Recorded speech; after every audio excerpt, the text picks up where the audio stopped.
Alright, ready? Three, two, one. Hello everyone, my name is Fred, and today as always with me is, Oh, hi, I'm Luke. and Oh, this is Off the Mark. yeah, yeah, rebranding again. Uh, We're rebranding because of change in style and stuff.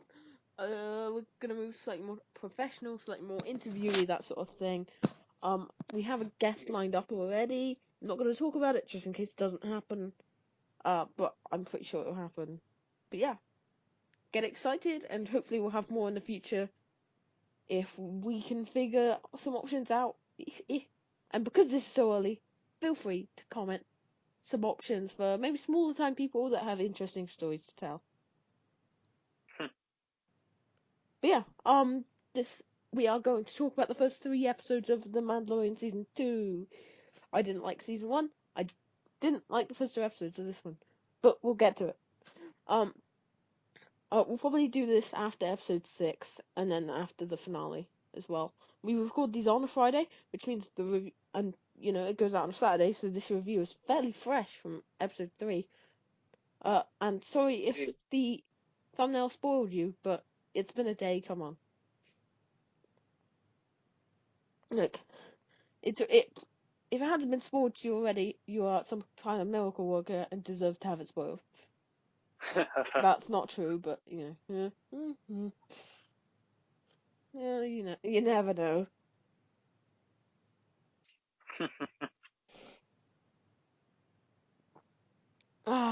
Okay. So yeah, new channel art, interviews, things in the future, hopefully. I've got a cat climbing on me. Do you wanna talk about the plot for the first episode? okay, so plot for the first episode was obviously uh, after the event of the first season, the Mandalorian Din Djarin has been tasked with going out and finding the Jedi so that he can give them Baby Yoda the child. And following this, what they basically need to do is scour around trying to find other Mandalorians that could possibly help him find his way to find said Jedi.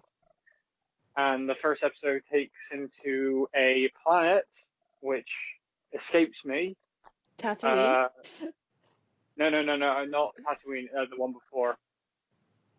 Oh, oh, the one with the arena.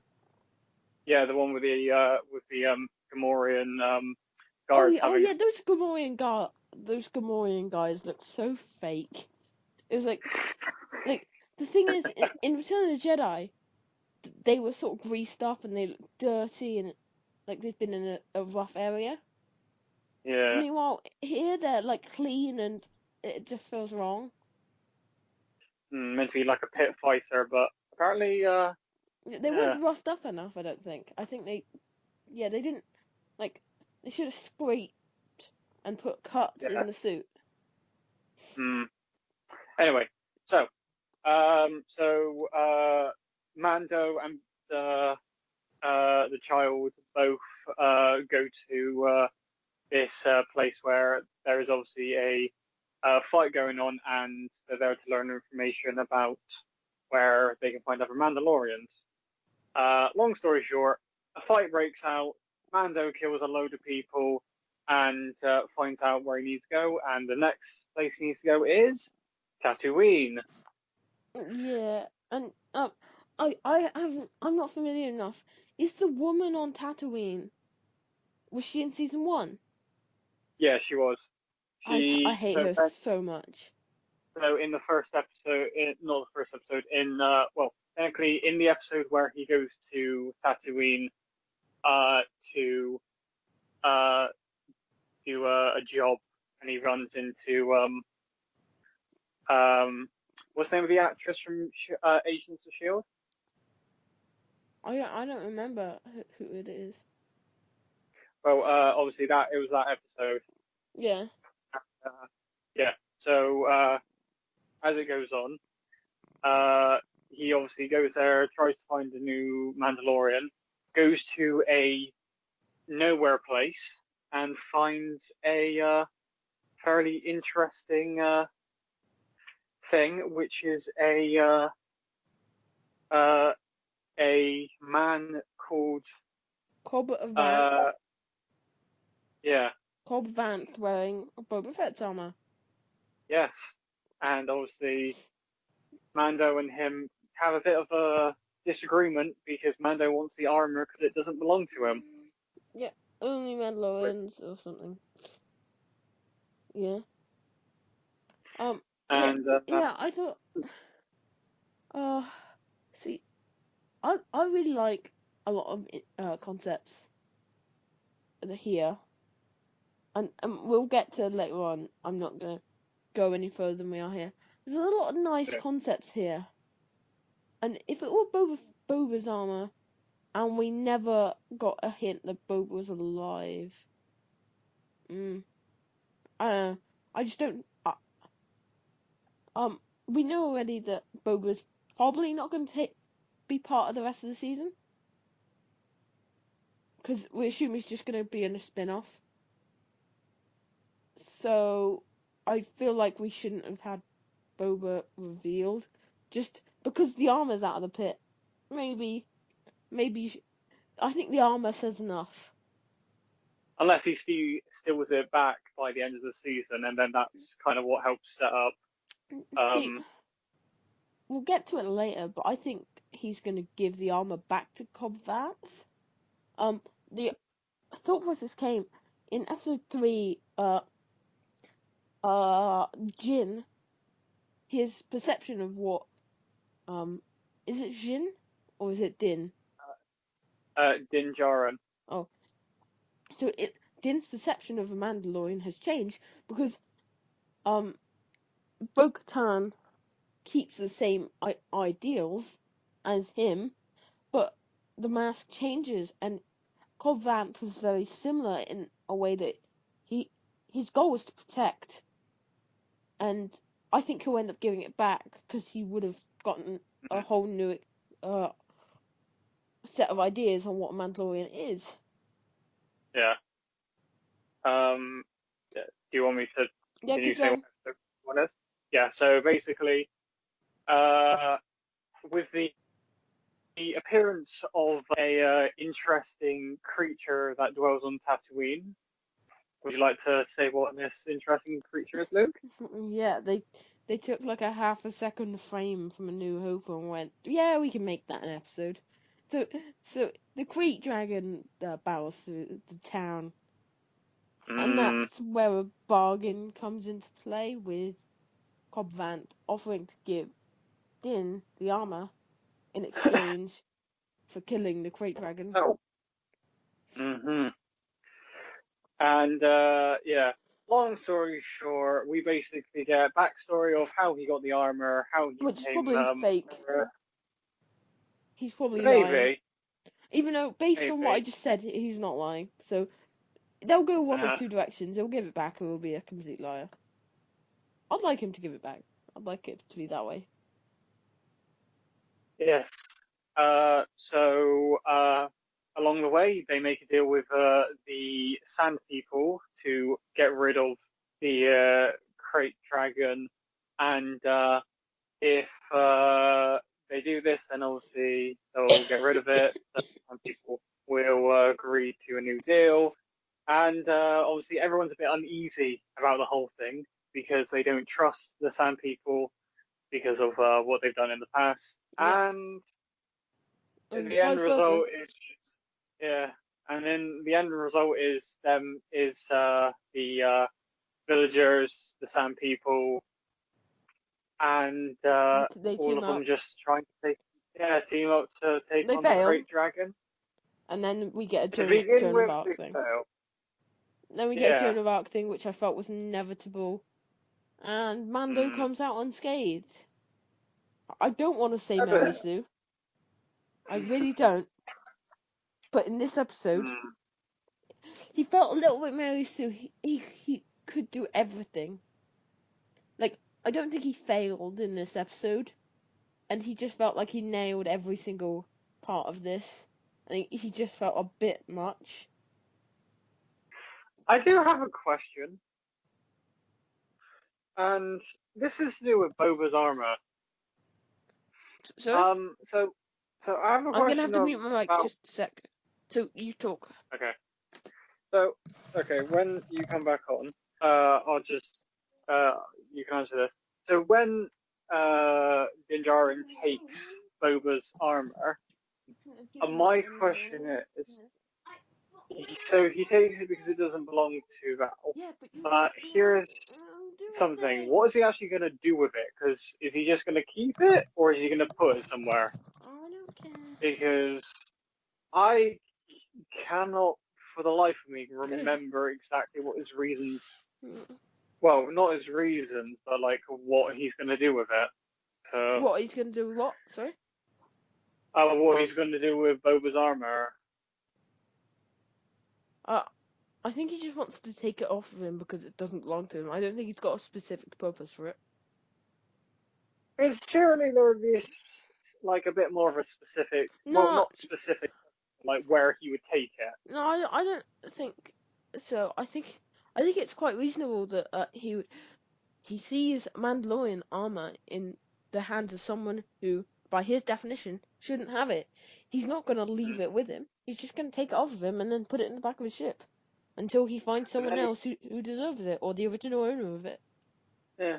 Then he also says that similar to Bo-Katan and the other others that he finds. Well, yeah, he says. Well, yeah, it's because he doesn't believe them to be a true Mandalorian because they took their helmet off. Yeah. So I don't. I think it's just a thing of he doesn't trust them as Mm. Mandalorians, and he's gets proven Yeah. wrong. He kind of gets proven wrong both times, but like specifically in Bo-Katan's sake. Yeah. Mm. Yeah. So What are your thoughts on yeah, this episode? and I thought it was alright. I thought it could have had a bit more to it. I felt.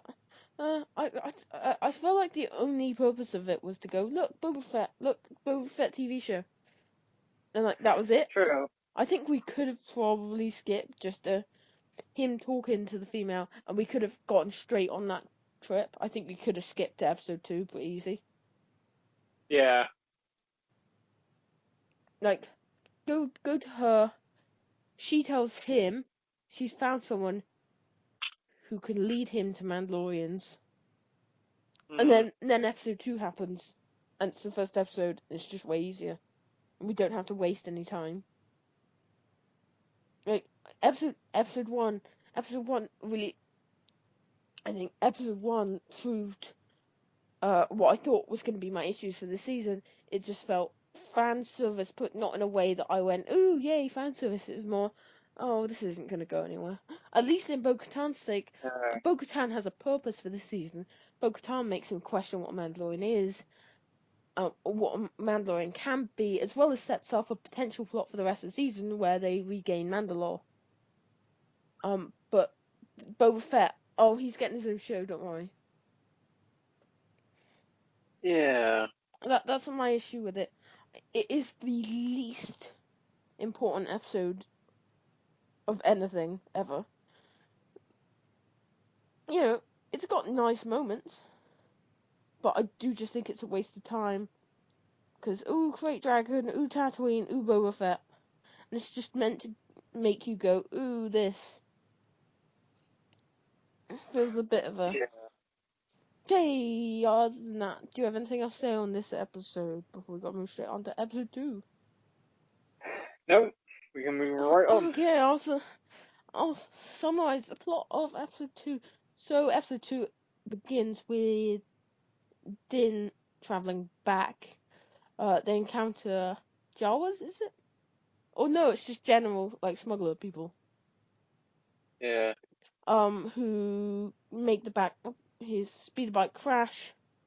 They try and steal Baby Yoda. he exchanges Baby Yoda for his rocket pack, and then sends the person with the rocket pack up into the sky. He gets all his stuff back, but then has to walk back to I can't remember which Moss it is. I don't think it's Moss Eisley. I think it's the other one, and I can't remember what that is. Hmm. But yeah. So they go back, meet the woman who says she's found. Well, I believe says she's found someone who can lead Din to more Mandalorians in this frog lady. But he has to take the frog lady back to her home planet without using light speed. Yeah. And then so he takes her on the ship. Obviously, she's got eggs, which is the reason she can't travel in light speed. Which Baby Yoda gets very attached to. Um, and eats a couple times. Yeah. And Yeah. so yep, that happened.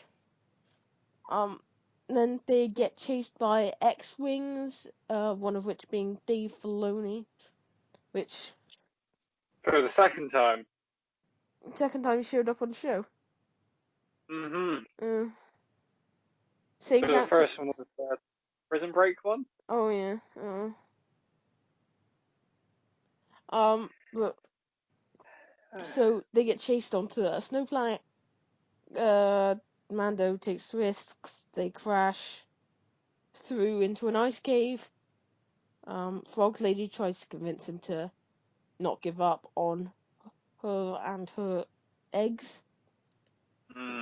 Even though it wouldn't have surprised me if she'd ran out of eggs by the end of that episode, based off how it went. But she didn't. He convinces her to. No, she convinces him to start helping they get up. They start fixing the ship and then go down to a hot water lake, I believe, or like a lake where they cool off and Pretty stuff. sure. It Yeah. looked like a hot water spring though, on an ice planet, but whatever. Don't question it. Don't question it. There's plot reasons. For plot. I'd happily say it's a cold one, even though that just doesn't make sense to me. Why you want to go in a freezing cold water thing? He's are frogs cold-blooded or warm-blooded? Warm blooded, I believe. Hold on. Let me Okay. Google. All right, because that might be a reason. Because obviously certain types of frogs are able to Frogs are cold blooded. so they might okay. Good. Oh, okay, yeah. Okay, fair play. I'm still not quite over it, but it, Yeah. it goes a bit of a way to make him get okay. I don't back it, but fine, sure. And then and then Baby breaks into one of the little round things on the ground, eats a spider inside of it, and then they all hatch. Big one chases after them to the ship. They can't get the ship working. Yeah. Then the X-wings return, gun down the big spider, and they basically give Din a free pass because there's worse people, and he's not the worst. Even Well, though if you've gone all that way, that. why not catch him? Like, True. if you've done all that, and also that would have completed Din's mission anyway, because Baby Yoda would have ended up with Luke Skywalker. Very true. That is actually very, very Like, true. But does he doesn't know that, but it would have inadvertently gotten them to the finish line, and it would have made far more sense. Like there's no way you wouldn't catch him then. You just couldn't get away with not. Yeah, true. And because you've gone all that distance and you've just gone, nah, there's worse people.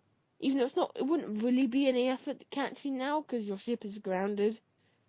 But, what we're gonna do about it? These are trying times. Ugh. Yeah, true. Ugh. So they manage to seal up the cockpit and they get away. With only access to the cockpit, and they head towards the planet that Frog Lady needs to go to. That is the end of episode 2. What do you think of that episode 2, Fred? If I'm honest, I prefer the first episode to this one. Oh, same. Like, Yeah. for me, at least episode 1 kind of had that fan servicey stuff, and it didn't. And it's like, episode 1 feels like a waste of an episode in a way that this doesn't, but also this episode feels like it drags. Yeah. It's just, why is this, why are we still doing this? You could have done that in half an episode. You didn't even need to do that. I want my plot progression. And what were the chances of them landing on the one bit that's gonna cave in? Jesus Christ. Like, things Hmm. like that, it's just like, be consistent, be logical, please. No, Yeah. I think this episode probably cements my problems with the show a lot. Like, Frog Lady, the eating of unfertilized eggs was a bit, it's fine. Weird. It's weird. I wouldn't, like people are trying to, I wouldn't cancel it, cancel Baby Yoda over it. Obviously not. But it's like, it just, why? These are the last of a species. Yeah. Um, so, yeah, what else was I gonna say? Yeah, baby eating of the spider just felt odd. I have a little bit of arachnophobia, so I struggled to watch it. I'm not gonna blame them too Oh, much. trust me, so did my brother. Yeah, yeah, Yeah, my brother is extremely afraid of spiders. yeah. It's not like it was difficult. It's a difficult episode. I'm not massive on it, but it's fine. Like, it's like most Mandalorian episodes. It happened. It happened.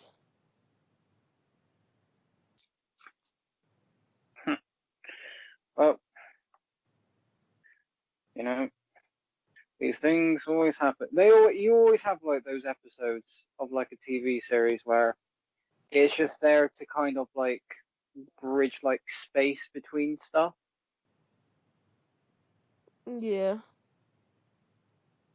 Like, it's not needed, but the people who make the show kind of are like, oh, we want to try and make this so that it's more able to spread out like the story instead of it all in one, which I get, but not gonna lie, when you got a Star Wars story, you kind of want to get to the parts where people can be like, yeah, that's great, so that you can continually like keep up all the hype instead of I would rather this.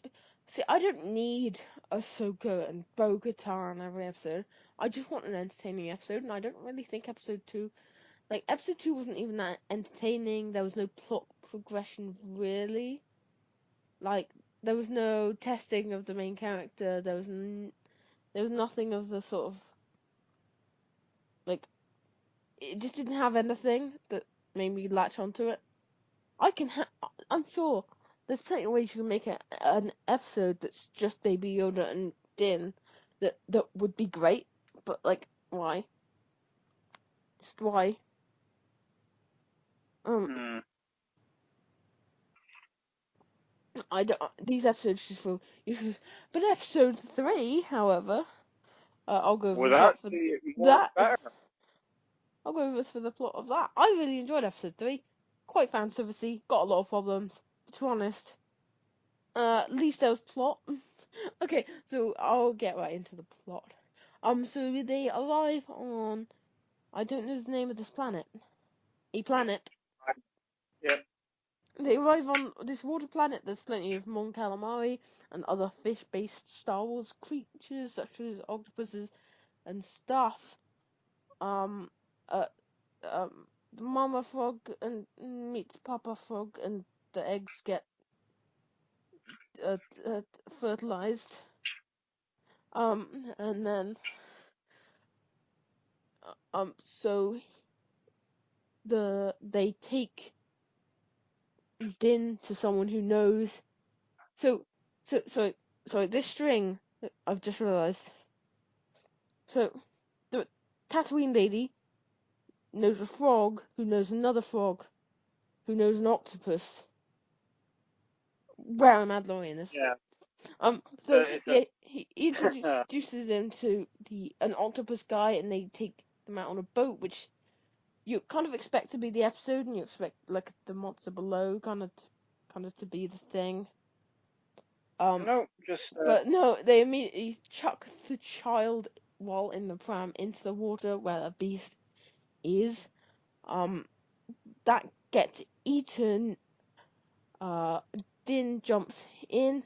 They shot the thing to try and kill Din and get the Beskar. Beskar is stupid, by the way. It makes him almost immortal in every situation. But yeah. like Beskar plus a rocket pack. Beskar alone kind of sucks, but Hmm. it does just feel so overpowered. You've got to marry Sue with Beskar. True. Ugh, how? How? But so when Din is struggling, I think it's established that one of the Mandalorians is at the port. I think she's established the female one that's not Bo. Yeah. Yeah. Yeah. I keep wanting to say Sabine. It's because everyone thought it was Sabine. I didn't think it was Sabine. I know it's Bo-Katan, but I keep almost calling her Sabine. Like I keep almost calling Bo-Katan Sabine. Not the other person. The other person, like she's supposed to be Night Owl apparently. Uh, Yeah. but Hmm. yeah. So it's established then. So it kind of functions okay. Bo-Katan saves Din. The other one, the third of the three, saves Baba Yoda, and they retrieve him from his thing. They immediately all take their masks off, which causes conflict because different clans, they all had different That's an ideals. interesting subject to talk about after. Yeah, that'll be really interesting. That's probably my favorite part of the episode. But yeah, we'll get to it at the end. Um, he asks Bo about the Jedi and where he can take the child. She says she'll tell him if they retrieve these weapons, these Mandalorian weapons, from an Empire freight ship which is just leaving the planet. So Din drops Baba Yoda off with the frog parents. Hmm. And then the four Mandalorians, Night Owl, Bo, Din, and the other unnamed guy. Like, I wouldn't have minded if it was Sabine, but I'm just hoping we get Sabine in the Ahsoka episode. Like, if that unnamed one, you make it a female and you make it Sabine. Yeah. Like, just so we've got something to latch onto, because this guy is just a guy. We don't know who this guy is, but it's fine. But like, would have been cool. So yeah, they go into the ship. Well, yeah, I was saying to you this morning before you'd seen it. If nothing else, put a Mandalorian in the hallway. They put 4 in a hallway, and it wasn't great. I'll be honest. It was fine, but yeah, they're going through the hallways, blah blah blah, shooting down stormtroopers, whatever. Hmm. And then they end up trapped with like 5 to 7 stormtroopers shooting at them, and then Beskar is then Beskar gets shown off to be how awful it is, and Durable. Din just runs in, throws bombs, they blow up. Oh. Well, we haven't. Well, there is one thing that we haven't seen it get tested against yet, which we probably will. Lightsaber? Dark Yep. saber? Yep. Yeah, but that would mean he's dead. If those two go up against each other, they're dead. And if Beskar can stop a lightsaber, then just I quit. I quit the Star Wars. If something, just a metal can stop a lightsaber, that's bull crap. Well, technically, do you know what they could actually do? What? They could do it so that, like, by the end of this season, his armor is severely damaged, and by next season, he'll have like a bit more of a different armor set, something a bit more like where it's a bit more colored. Oh, and a bit less, unstoppable. Yeah, so like Yeah. it's obviously sort of like so some bits are Beskar, but it's not all Beskar. It's just obviously Yeah. you know. Yeah. So they get to a corridor of doors, and they push the Empire guys back into an airlock type room, which was stupid. Like, oh, they're in the airlock control panel. Oh, oh, Mm. oh. Because you just know what's coming. So, okay. Okay, yeah. I know what you're doing. So yeah, they get shot out, and then they realize the altitude is dropping. They're going down. The person in the control panel is sinking the ship because they realize they've already taken too much of the ship. They get to the control panel. The guy kills himself because he doesn't want to give away where the dark saber is. Because the dark saber is what Sabina's after. No, not Sabine. For fuck's sake. You're still doing it. Yeah, it's what Bo-Katan Oh is God. after. That is what Bo-Katan is after. But kills himself. They find out. They commandeer the ship. Din leaves. Bo-Katan references Ahsoka Tano. Uh, everyone wet themselves. The end. Mm-hmm. They head to Forest Planet to find Ahsoka Tano. Planet 457. Uh, uh, the that was probably the worst moment of the episode. Just we got a really decent episode. Oh, Ahsoka Tano, because you just know like that's going to be the most fan servicey fan service that's ever fan service. I like Ahsoka Tano, and I'm excited to see Ahsoka Tano. It's the only reason I'm watching this season, like all the Clone Wars stuff. But man, why? Like, I'll send you. I wish she just said I'll send you to an old friend of mine. And then at least it wouldn't have been, oh, Ahsoka Tano. Ahsoka Tano, haha. See guys, all you Clone Wars fans, you to wet yourselves. Technically, what she could have said was, "I'll send you to a old member of the Jedi for that that has exiled themselves to like a certain planet." Nah, that would have been a bit much. Would have been long. I think that just would have sounded a bit like, the blabbery. Actually, then again, that just actually sounds like Luke from the sequels. Yeah. Yeah, don't make Ahsoka. Oh, see, how are they gonna like? If Ahsoka's just settled down, she's just living there now. She's not a Jedi really, so she doesn't have any moral responsibility. Hmm. Maybe she's aware of Luke Skywalker. Maybe Ahsoka then goes, haha, go Luke Skywalker. Yeah, but Luke Skywalker is having a paddy, um, in preparation for Last Jedi. Yeah, yeah, what did you think of the episode? I feel episode 3 was better than the past ones. Yeah, definitely. I think it had a lot more fan service than I was expecting it to have, and I think it kind of gave us a few more questions to ask. Yeah. But yeah, I think it's alright that obviously Bo-Katan wants the dark saber, so obviously she can become the ruler of Mandalore again. But here's the thing, I kind of feel like what's going to happen is uh, Mando's going to give Baby Yoda to Ahsoka to hold on to, and then he's going to go off on his own. Yeah, and then he'll And go off, deal with the Mandalore stuff.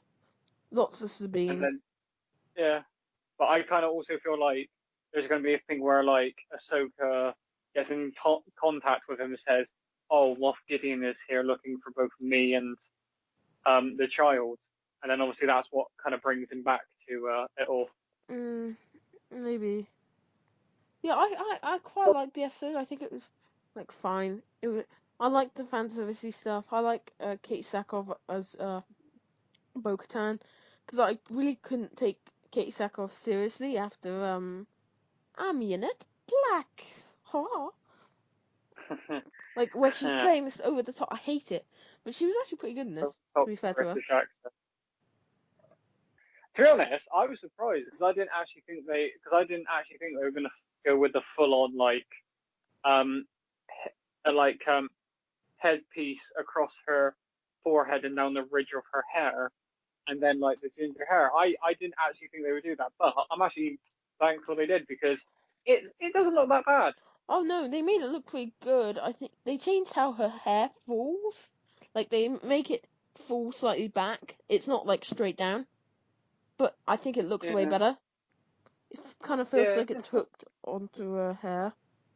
But do you know what's actually made me think really? Do you know what's actually made me? I was thinking something during the episode. You know what that was?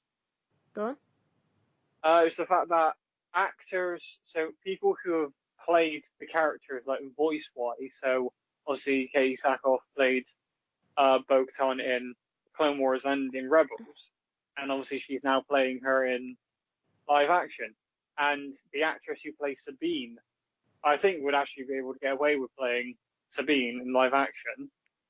And there is another Mandalorian that is that, not gonna lie, if they did want to bring him to live action, just get the voice actor because he actually looks exactly like his character from Rebels, and that's Fen Rao. Yeah, that could. Yeah, that'd be fine. Because I liked, not gonna lie, in Rebels, I think Fen Rao was probably one of my favorite characters. So if they brought him back, I'd be quite happy because his armor design looked cool, and obviously he's loyal to whoever is in charge of Mandalore. Well, you know. Hmm. So I like that. I'd like to see him in it. Yeah. Okay. Well, we will see. But yeah, more Clone Wars stuff, more Rebels stuff, please, because I don't know how much longer I can last on this show. If for as long as Sabine's in it, I'm fine. Like if they make the show more of the Mandalorians, with Din being less of a part, but like having Bo-Katan, people like that as Sabine. I actually meant Hmm. Sabine that time. And people like that, and just have it be kind of a sort of a fighting out cartoon of different Mandalorian stories. Like, I think that'd be pretty fun. But yeah, I think that's. Yeah. I think that's all. Do you have anything else you want to throw in before we finish up in just a minute? Um, what I'm most wanting to have in in the coming episodes is a bit more of like either flashbacks or more details on the great Mandalorian purge. Yeah. Oh yeah. I'd like to see some of that. I reckon we'll get flashbacks. The one thing that having Sabine not die in the Mandalorian Purge kind of makes Moff Gideon less intimidating. Because Yeah, the theory was he killed her for the Darksaber. Instead, it's kind of like, oh, she, so. I guess he's scary because he got it off of her, but it wasn't like a ruthless attack. It was just more of a, yeah, got the saber. Okay. because obviously, well, Katan had the dark saber at Yeah. that point. Well, yeah, and that's what Did she you left mean me. did you mean Bo Katan or did you mean Sabine? Because you said I said Sabine. Bo-Katan. I Okay, meant, because I heard you say Sabine. oh, for fuck's sake. Yeah, it's difficult because you're trying to juggle between both of them. I'm like, yeah, but Bo-Katan's not the easiest name, and Sabine is. It's called Bo. Yeah, but Or Ahsoka. anyway, yeah, I think we go. I screwed the end of the set. I've screwed up this entire episode. What am I talking about? Anyway, this is it from me. I've been Luke. He's been Fred. Ta-ta. Yeah.